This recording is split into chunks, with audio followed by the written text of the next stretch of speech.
कृष्णा दोस्तों, क्या आपके घर पर बहुत कोई बीमार है, बहुत समय से बीमार है, किसी काम में मन नहीं लग पा रहा है, नौकरी चली गई है, मिल नहीं रही है और ससुराल वाले आपके पति की नौकरी जाने पर आपको ही ब्लेम कर रहे हैं और आप बहुत परेशान हैं, जबकि इसमें आपकी तो कोई गलती ही नहीं है कि आपके हस्बैंड की जॉब चली गई है या आपकी खुद की जॉब चली गई है और आप बहुत परेशान हो चुके हैं।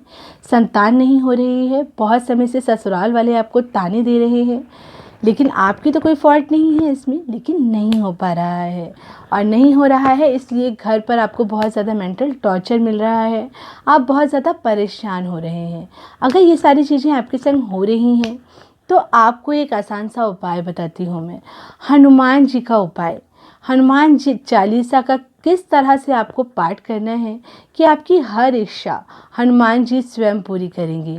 किस तरह से हनुमान जी खुद आकर के स्वयं आपकी सारी परेशानियों का हल ढूंढेंगे और आपको सुरक्षित रखेंगे और आपकी सब परेशानियां दूर कर देंगे।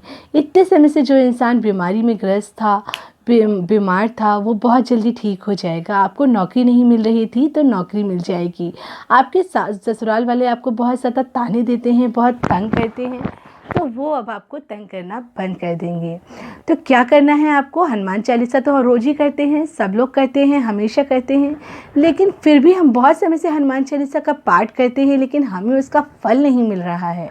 हमें ऐसा नहीं लग रहा है कि हमें बहुत ज़्यादा उसका कोई लाभ नहीं मिल रहा है।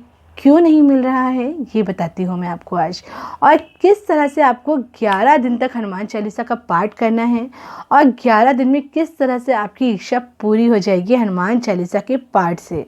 आपको करना क्या है, आपको सूर्योदय के समय, जिस समय सूर्य उग रहा होता है, रेड रेड सा दिख रहा होता है, वो समय हनुमान जी को बहुत पसंद होता है और सूर्यदेव को आप जानते हैं उन्हें बहुत पसंद है और सूर्यदेव उनके गुरु भी हैं। तो आपको मॉर्निंग में या फिर प्रदोष काल में, इन दोनों टाइम में से जो भी टाइम आपको सूट करे वो समय आप ले लीजिए, नहीं तो फिर 11 बजे के बाद का समय हनुमान जी की पूजा आप कर सकते हैं। आपको एक छोटी सी चौकी लेनी है, उस पर लाल रंग का कपड़ा बिछाना है, आसन देना है हनुमान जी को और उसके बाद वहाँ पर एक हनुमान जी की फ़ोटो या मूर्ति जो भी आपके पास है उसको रख देना है। और उसके बाद आपको एक तरफ आपको लोटा रखना है और एक तरफ आपको गिलास रखना है। आपको बाईं ओर गिलास रखना है और दाईं ओर लोटा रखना है, जो कि हनुमान जी के लिए जल भरना है दाईं ओर कलश में, और बाईं ओर आपको रखना है गिलास में, जो कि आपको अपने खुद के लिए रखना है या जिसके लिए भी आप ये प्रयोग कर रहे हैं, साधना कर रहे हैं, संकल्प ले रहे हैं, उसके लिए आप इस गिलास को जल पिलाने के लिए वहाँ पर आपको रखना है। इतना आपने कर लिया है। उसके बाद आपको एक जोत जलानी है, वो या तो काले तेल की होनी चाहिए या फिर चमेली के तेल की होनी चाहिए। तो आप काले तिल का तेल अगर आपको मिल जाता है तो वो ले लीजिए या चमेली का तेल ले लीजिए, उससे जोत बना लीजिए, उस जोत को जला दीजिए और उसके बाद आपको हनुमान जी को थोड़ा सा सिंदूर लेना है और हनुमान जी के ऊपर छिड़क देना है। अगर आप लड़की हैं तो भी ये उपाय छिड़क के कर सकते हैं और अगर आप लड़का हैं तो हनुमान जी को टीका लगा दीजिए। और उसके बाद आपको थोड़े से फूल अगर मिल जाते हैं, गुलाब के फूल, तो गुलाब के फूल हनुमान जी को चढ़ा दीजिए। अगर नहीं है तो कोई बात नहीं, तुलसी पत्र है तो बहुत अच्छी बात है, वो चढ़ा दीजिए। उसके बाद 2 लड्डू, 2 केले या कुछ भी भोग में, हनुमान जी को भात बहुत पसंद होती है, मीठे चावल की भात, वो ले लीजिए, वो चढ़ा दीजिए। कुछ भी हनुमान जी के लिए भोग ज़रूर आपको लेना है और उसको भी वहाँ पर रख देना है। इतना सब आप पूरी अच्छी तरीके से तैयारी कर लीजिए। उसके बाद आपको लेनी है हनुमान चालीसा। अब हनुमान चालीसा में क्या होता है, हनुमान चालीसा लिखी होती है, हनुमान अष्टक लिखा होता है और बजरंग बाण लिखा होता है और बाद में राम स्तुति लिखी होती है। अब आपको क्या करना है ये मैं बताती हूँ। अब आपको सबसे पहले श्री राम जी का ध्यान करना है और जय श्री राम सीताराम सीताराम इस मंत्र का जाप करना है। कम से कम 5 मिनट तक आप ध्यान लगा करके इस मंत्र का जाप करिए। उसके बाद आप हनुमान चालीसा का पाठ करिए, फिर हनुमान अष्टक का पाठ करिए और फिर बजरंग बाण का पाठ करिए और अंत में आपको राम स्तुति करनी है। फिर हनुमान आरती कर लीजिए, हनुमान जी की आरती कर लीजिए और फिर जो भी आपकी प्रार्थना है वो हनुमान जी को बोल दीजिए कि हनुमान जी मैं बहुत परेशान हूँ, मेरी जो भी प्रॉब्लम है, आपकी जो भी प्रॉब्लम है वो उनको बताइए कि मेरी नौकरी छूट गई है, या मेरे घर में मेरे हस्बैंड बहुत बीमार हैं, या मेरे फादर मदर जो भी है जो बीमार हैं उनके बारे में हनुमान जी को बताइए कि ऐसी ऐसी प्रॉब्लम्स चल रही हैं और आप मेरी सहायता करिए। अगर आप चाहेंगे तो मेरी सारी प्रॉब्लम सॉल्व हो जाएंगी।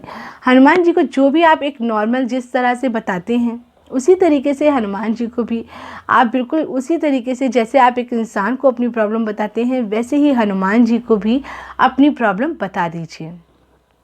बस आपको इतना ही करना है, फिर उसके आगे जो भी करना है हनुमान जी स्वयं करेंगे, लेकिन हाँ विश्वास और आस्था के साथ करना है। फिर जो आपने एक गिलास में पानी रखा था, वो जिसके लिए भी आपने इस उपाय को किया है, किसी की शादी के लिए इस उपाय को किया है, नौकरी के लिए किया है या फिर बीमारी के लिए किया है, जिस भी लिए किया है, वो पानी लेकर के उसको पिला दीजिए। और फिर जो जल आपने एक और कलश में रखा था उसको तुलसी के पौधे में डाल दीजिए और फिर उसमें फिर से पानी भर करके दूसरे दिन फिर से वहाँ पर रख दीजिए और फिर से वही सेम प्रक्रिया करनी है जो अभी अभी मैंने आपको बताया। तो सेम प्रोसेस के साथ आपको 11 दिन तक ये हनुमान चालीसा का पाठ करना है, इसी तरह से करना है। और फिर 11 दिन के अंदर अंदर देखिए किस तरह से आपकी प्रॉब्लम सॉल्व हो जाएगी और आपकी इच्छा पूरी हो जाएगी। और फिर मुझे आप ज़रूर अपने अनुभव शेयर करिएगा, मेरे संग अपने एक्सपीरियंसेस मुझे ज़रूर बताइएगा। और अगर आप मुझसे कांटेक्ट करना चाहते हैं तो मेरे मेल आईडी पे कांटेक्ट कर सकते हैं, मैं आप लोगों से ज़रूर कांटेक्ट करूंगी और ज़रूर बात करूंगी। तो फिर एक नए उपाय के संग जल्दी ही आपको फिर से मिलूंगी मैं। तब तक के लिए अपने और अपनों का ख्याल रखिए, स्वस्थ रहिए, व्यस्त रहिए और मस्त रहिए। और मेरे इस चैनल को लाइक शेयर और सब्सक्राइब जरूर कर दीजिए। तब तक के लिए जय श्री कृष्णा दोस्तों।